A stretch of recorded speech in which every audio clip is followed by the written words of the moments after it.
सुरपान तालुका साक्री येथील Aditya stone crusher प्रकरणाने एक गंभीर प्रश्न उभा केला आहे.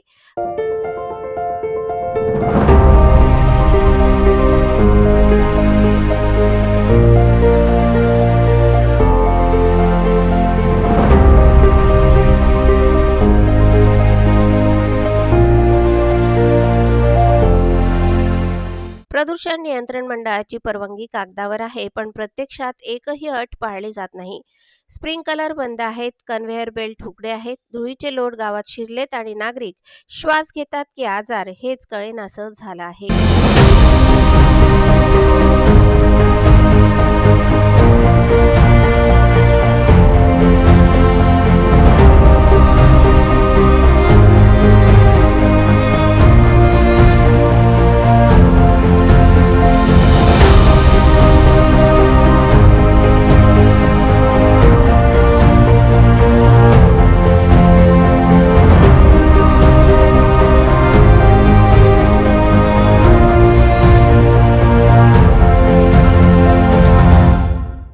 मंजूर मर्यादेपेक्षा अधिक उत्खनन सुरू आहे.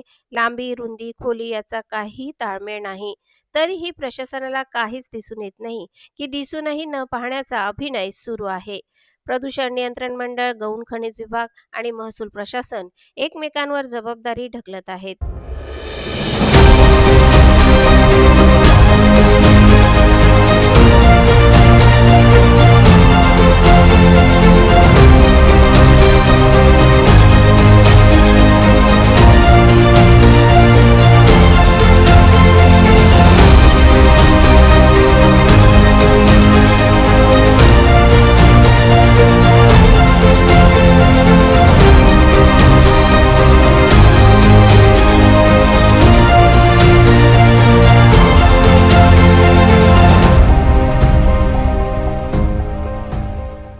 पण गावकऱ्यांच्या आरोग्याची जबाबदारी कुणाची?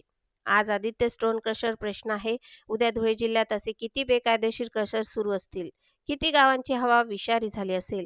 आणि किती सामान्य नागरिकांचे आरोग्य या कागदी परवानग्यांच्या आड बळी पडत असेल? प्रश्न स्पष्ट आहे. नियम मोडणाऱ्यांसाठी कायदे शिथिल आहेत का? की सामान्य माणसाचे आरोग्य प्रशासनाच्या अजेंड्यावरच नाहीत?